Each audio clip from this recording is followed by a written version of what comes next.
Қазіргі заманда психологтарымыз немесе анау бизнес тренер бар, лайф тренер бар, өмірлік тренерлер бар. Мынандай бір әдемі сөз айтады. Сен дейді бұл өмірде ешқандай да бір нанымға, сенімге тұрақталып қама дейді. Өйткені наным менен сенімдер сені тұсайды аяғыңды. Бәлки сен өзіңнің құндылықтарыңа сен, сол құндылықтарың сені ыңғи әрдайым жақсылыққа алып шығады дейді.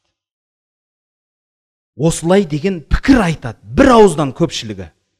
Бірақ кейбіреулері ғана ішіндегі бір ақиқатты түсіндіріп кетеді. Білесіздер ме? Сонда көп адамның ойы сондай болады, сонда сенім, наным адамның аяғын тұсап тастаса, мүлде еш нәрсеге сенбей, еш нәрсеге нанбай өту керек деп ойлайды. Сенімділік деген нәрсе бар. Мысалы айтайық енді. Үлкенді сыйлау, кішіге мейірім жасау. Бұл біздің халқымыздың, мұсылман халқының сенімі, дәстүрі. Бірақ осы сенімнен біз қалып кеттік. Кісіге сен дегенде бар, мұсылманға сен дегенде сөз бар. Үлкен адамның жолын кеспе дегенде сөз бар.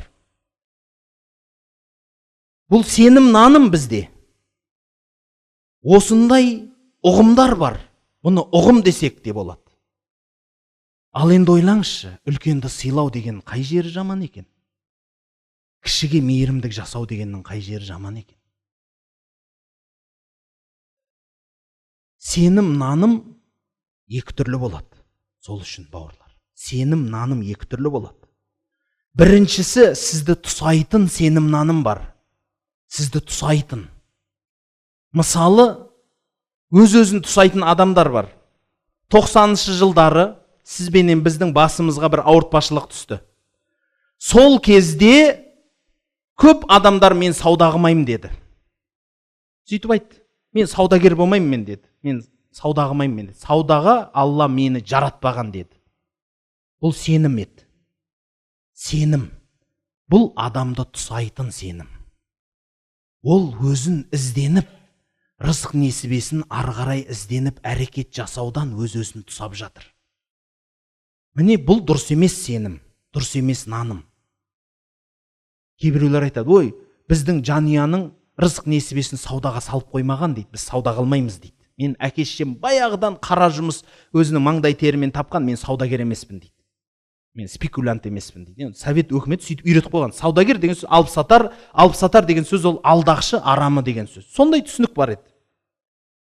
Сол үшін осылай деген көп адамдар өзінің арлығының себебінен мен өтірік айтпаймын деген себептен айтқызған сенім еді бұл. Оның түбінде құндылық жатыр еді. Бірақ сол құндылықты сақтай тұра адал ас табу ол бөлек нәрсе. Ал сізді ары қарай өрлететін, өміріңізді өркендететін сенім, наным бар. Ол сенім, наным бөлек нәрсе.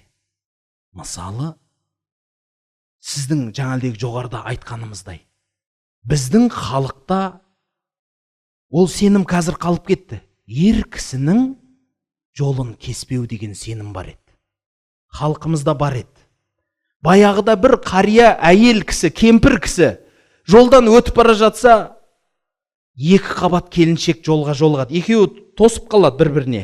Сонда кемпір жол тоқтап тұр екен. Сонда әлгі келін, апа, өте берсеңші, жасыңыз үлкен ғой десе, айналайын балам, сенің ішіңдегі ер бала болып қалса, сол ердің жолын кестім болып қалмасын, сен бірінші өт деген екен. Сенімнің ішіндегі ең үлкені, ең ұлығы бұл иман. Және бұл құндылық болып саналады. Құдайдың сіздің жүрегіңізге берген жәннаттың кілті бұл. Аллаға сену бұл үлкен наным, сізді жоғарылататын, сізді ұлы қылатын, шын адам қылатын сенім бұл Аллаға деген сенім. Және керісінше сізді жоқ қылатын, сізді тоздыратын, сізді адастыратын сенім Алладан басқаға деген сенім. Егер сіз Алланы қойып басқаға сенсеңіз, сіз тозып кетесіз. Сол үшін мынау кейбір жерлерде батыс өлкелерінен кеп жатқан ғылым білімнің шатасқан қатесі бар. Сол қатесінің біреуі, олар айтады, сен бостандық ізде, өмірдегі бостандығың сол, мал бостандығына, финансовая независимость деген әдемі сөз бар. Мал бостандығына еге бол, қалтаң бос, мықты болатын болса, сен қалағаныңды аласың, қалағаныңды ішіп жейсің, қалаған жеріңе барасың. Міне нағыз бостандық дейді. Қате пікір. Осы жерде ақшасы бар адамдар жоқ емес қой, бар ғой. Қалтаңызда ақшаларыңыз бар. Өзіңізге жететін. Қолында кішкентай кішігірім, көшенің тілімен айтқанда бизнес айналдырып отқан азаматтарымыз бар. Осы жерде отыр, ұзақ емес. Боссыз ба? Қолыңыз бос ба? Сұрайықшы. Бос болып қалдыңыз ба? Бір рахат бостандыққа жетіп қалдыңыз ба? Қайта жауапкершілік қосып алып атсыз. Дұрыс па? Қайта қосып аласыз оны. Ол жүгіре бересіз. Соның артынан қашан соны қимылдамай қаласың, сол күні қайтадан кері қарай қайтасың. Ол бостандық емес. Ол қарапайым өмірдегі күрес. Ол қимыл. Ол тек қана сізге қызықтық беретіні жетістіктер. Бүгін 10 теңге тапсаң, ертең 100 теңге табасың, одан кейін 200 теңге табасың, тапқаныңды өзіңнің рахатыңа жаратасың. Бұл да жақсы нәрсе. Дін, біздің ислам діні бойынша дүние таппа демейді. Табыңыз дүниені. Бірақ дүние сіздің жүрегіңізде болмасын. Дүние сіздің қолыңызда болсын. Ұстаңыз қолыңызда. Қалағаныңыз ұстаңыз, дүниенің төрт бұрышын ұстаңыз. Бірақ жүрегіңізге тықпаңыз оны.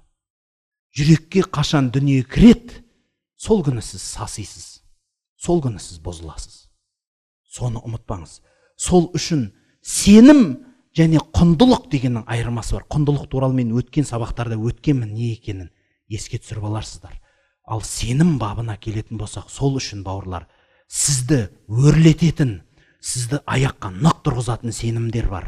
Және сізді күйдіретін, сізді тоздыратын, шашып жіберетін сенімдер бар. Сондай сенімдерді ажырата біліңіз.